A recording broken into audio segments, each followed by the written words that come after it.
O ATM é uma sigla, né? Ela significa articulação temporomandibular. É uma articulação que aqui próximo do ouvido, que faz a ligação da mandíbula com o crânio, né? A articulação temporomandibular. Ela é uma articulação responsável pelos movimentos de abertura, fechamento, para a gente falar, para a gente mastigar. Quem está trabalhando ali é essa articulação. Devido ao uso, né, durante a vida, várias coisas podem acontecer na articulação temporomandibular. Eu posso ter restrição de abertura, eu posso ter dificuldade para abrir a boca, né? Eu posso ter dor, né? E normalmente quando a pessoa sente dor na articulação temporomandibular, ela até procura um otorrino, um profissional médico, achando que é uma dor de ouvido. Então é comum acontecer isso, o paciente vai lá e procura e fala, estou com dor de ouvido, e na verdade a dor que está acontecendo é na articulação temporomandibular, pela proximidade mesmo, né? Eu posso ter dor, posso ter restrição de abertura, como eu mencionei, e eu posso ter estalos também. Ao abrir a boca, é comum as pessoas durante a mastigação sentir um barulhinho, clec, clec, clec, clec, na articulação. Isso tudo acontece porque essas estruturas que suportam a articulação, né?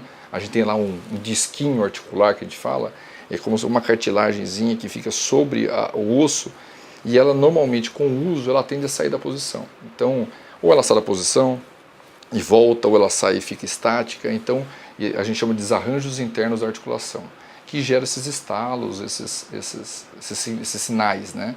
Esses estalos muitas vezes vêm acompanhados de dor, que a gente chama de capsulite, né? Ou retrodicite. São inflamações que acontecem aqui na articulação e que dá aquele sintoma que o paciente acusa, estou com uma dor próximo ao ouvido aqui, estou com uma dor. Essa inflamação normalmente acontece em função desse disquinho que deslocou para um lado ou para o outro. Um dos motivos que aparentemente é o principal causador desses desarranjos é o bruxismo. Então a pessoa que à noite aperta os dentes, range os dentes, ela comprime a articulação e a articulação perde um pouco da lubrificação. Aí logo ao acordar, quem apertou os dentes à noite, ao acordar sente uma certa dificuldade de abrir a boca. Então isso acaba forçando as estruturas da articulação. Então no momento que ela está abrindo a boca, em vez das estruturas deslizarem, ela acaba empurrando e ao longo do tempo vai perdendo o formato e o disco acaba deslocando para frente e aí gerando o estalido ou uma inflamação, né? Porque o disco articular, ele não tem nervos, ele não tem vasos, então ele não inflama, né? Então quando a gente está lá mordendo e está batendo sobre ele, não dói. Acontece que quando o disco desloca, esse osso vai apertar estruturas que são inervadas, aí que vem a dor. Então a dor normalmente surge dessas situações. Os tratamentos variam muito, viu?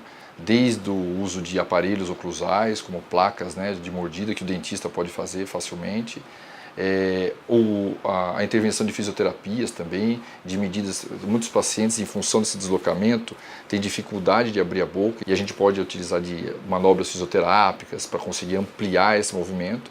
E tem pacientes que já têm uma frouxidão de ligamentos e que abrem demais a boca. A boca abre além do que deveria. E aí a fisioterapia é no intuito de restringir o movimento. Então os tratamentos são muito variados, né? O dentista tem a sua colaboração, o médico pode ter a sua contribuição, a fisioterapia pode ter a sua contribuição e assim por diante. Se a pessoa sabe mais ou menos o problema que ela tem, ela vai restringir a alimentação, por exemplo, com alimentos duros, aquela morder a maçã, né, a maçã inteira. Tem algumas coisas que quem tem o problema na articulação não pode fazer e ela se controlando, ela tende a diminuir as dores, os sintomas ao longo da vida.